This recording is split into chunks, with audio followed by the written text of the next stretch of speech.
তোমার সার্কিটে করে দিছ না আমার সার্কিটে কইছে বাদ পারি সব এই মে কালার সারো এই মিয়া যাই এই ফাইজলামি করলে কাস্টমার হইতো না খানের নিচে কলাই দিলাম বলি কই দিলাম এই মিয়া গোতাগতি পরে করো তুমি যে কন্ট্রোলারটা লই আইছি কইছো তো 1400 টাকা কাম করতে তোমার সার্কিটে কত টাকা কইরা দিছে জানো নি হুদা 800 টাকা কইরা দিছে এই 2 নম্বরের ব্যবসা মিয়া ছাড়ো এই 2 নম্বরের ব্যবসার কারণে অটো ড্রাইভার শেষ তোমরা মতো কিছু মিকারের কারণে তোমার সার্কিটে কেমনে বাঁচে আরে মিয়া হ্যাঁ তো তুমি সেটা ড্রাইভার শুনি কি মিয়া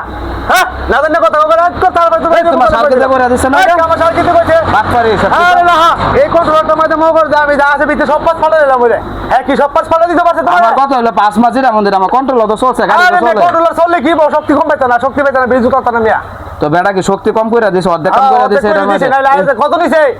800 টাকা নিছে আমার সার্কিটের নাম কি সুমন সুমন সুমন সুমন এই দোনো দে এমতে এই মিয়া কালার সারো এই মিয়া যাই এই ফাইজলামি করলে কাস্টমার হইতো না খানের নিচে কলাই দিলাম বলি কই দিলাম এটা কোন ধরনের কথা হইলো হ্যাঁ চলো দেখি হ্যাঁ হ্যাঁ কেমনে করে এই সুমন ভাই আপনি এই কন্ট্রোলারটা 800 টাকা ঠিক করে দিচ্ছেন না এই লোকে বিশ্বাস করে না আমি হাসা করে কোন 800 টাকা ঠিক করছেন না এটা হ্যাঁ 800 ঠিক কথা হ্যাঁ হ্যাঁ ইলা কথা কোন হ্যাঁ ইলা করে দিছে আজকে গাড়ো গুরু দিয়ালো হ্যাঁ কেমনে 800 ঠিক করে দেখ হ্যাঁ বাত করি স্যার এ ভাই অনেক কথা কর না করে তুই বেলে রাষ্ট্রটা ঠিক করে দিছ হ্যাঁ ওস্তাদ রাষ্ট্র ঠিক করে দিস কেন এই রাষ্ট্রটা এটা তো আমার কাছে গেছিল আমি 1500 টাকা বলে দিছি আমাদের অনেক ঘোরা পাস গেছে তুই এটা রাষ্ট্রটা ঠিক করছ কেন ঘোরা পাঁচ গেছে ওস্তাদ এটা আমি লাগাইছি তো কিন্তু আমি তো জানি না আপনার কাছে জানে গেছে আর গেছে জানে অনেক মনে করেন 800 দিতাম না গরিব মানুষ দোয়ার লাগে দিস ওস্তাদ না না গরিব মানুষ দেখে তাতে কি হইছে আমরা যখন ব্যবসা করতাম পয়সা আমি কি বাটপারি করতাম পয়সা নাকি বাটপারি করতাম বলছি না ব্যবসার মধ্যে কারেন্ট বিল দেওয়া লাগে বিদ্যুৎ বিল দেওয়া লাগে ইয়া কারিগরের বেতন দেওয়া লাগে টাকাটা কইতে আসবে না এই ব্যবস্থা ঠিক আছে আমি এই কাম শিখাইছিলাম আমার কাম 500 টাকা করে দিলাবি উস্তাদ আমি তো আপনার তাইছে জানি এটা জানি না আর জানলো দেখেন একটা অটো ড্রাইভার কয়টা রুজি করে রুজি করো একটা কন্ট্রোলার থেকে উস্তাদ আমি যদি 1400 টাকা রাখিয়া দিই আমি জানি এটা 1400 টাকা 1500 টাকা কাম আপনিও করেন আমিও করি কিন্তু লোকটা তো গরিব মানুষ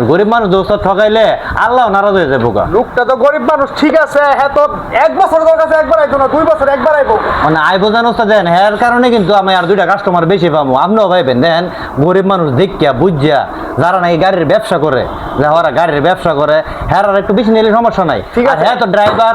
নিজের গাড়ি এটা দিয়ে সংসার চালাইতেছে অনেক গাড়িতে না দোস্ত ডিস্টার্ব হয়ে থাকা হ্যাঁ সংসার দোস্ত চলতো না জানে অনেক কারণ দোস্ত বুঝ দইব তুই আমার একটা কথা শুন এই যে একটা কন্ট্রোলার 130 একটা ক্যাপাসিটার কিনা পরে 130 টাকা কইরা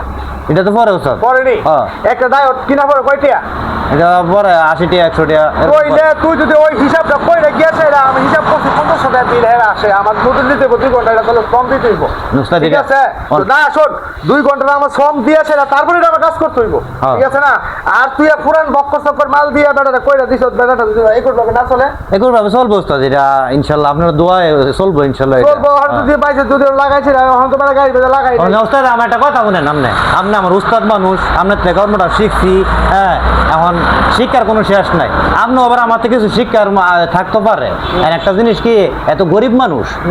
মানুষ যদি ঠকাইলে আল্লাহ আপনারও ঠকাইবো মানে পার্সের দামও তো বেশি এটা দাম না জানেন আমিও জানি উস্তাদ মানে গরিব মানুষ দেখে উস্তাদ আমরা তো আপনি সাহায্য করার দরকার আছে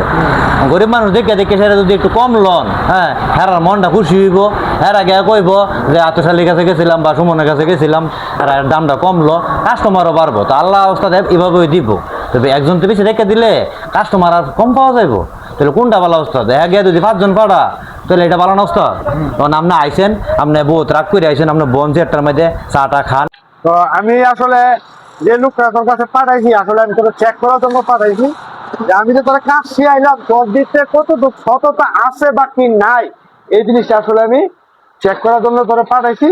তো আলহামদুলিল্লাহ আমি তুই শেখে আমার সাথে ফাঁস করছ মানে আমার যে তোর কাজ শিখাইলাম এই কাজে তুই ফাঁস করছ এটাই কথা আমি দোয়া করি তো আরেকটা কথা বলতে চাই আমি যারা এরকম মোটর ডিপার্টমেন্টে আপনারা কাজ করেন কারণ একটা অটো ড্রাইভার করে মনে করেন যে অতি সহজে অটো কিনতে আসে না বা অটো চালাইতেও আসে না অনেক কষ্টের মধ্যে পয়রা হয় তারপরে অটো চালাইতে আসে তো আমার মতন যারা মোটর কন্ট্রোলার চার্জার নিয়ে কাজ করেন তারা খুব হিসাব করে কাজ করবেন আর যত আমাদের মতন গ্রাহক যারা আছে ড্রাইভার যারা আছে তাদেরকে বলি তো তাদেরকে আপনারা যতটুক পারেন অতটুক তাদেরকে আপনারা সেফটি করে দিবেন কারণ হেরাও অনেক কষ্ট করে মনে করেন যে গাড়ি ঘোড়া চালা ঋণ টিন করে আনে হ্যাঁ সমুদ্রে তুলে এমনি ঋণ করে পত্র আনে যেভাবেই হানে হেরা গাড়ি কিনে কিনা তারপর দেখা গেছে কি সারাদিনে একটা অটো ড্রাইভার 500 টাকা রুটি করতে পারে না। তো ভাই আপনাদের কাছে আমার একটা বিশেষ অনুরোধ, আপনারা যতটুকু সেফটি করতে পারেন আমাদের ড্রাইভার ভাই সকলদেরকে আপনারা সেফটি করবেন, এটাই আমার কথা। তো আমার ভিডিও যদি ভালো লাগে তো লাইক কমেন্ট শেয়ার অবশ্যই করবেন।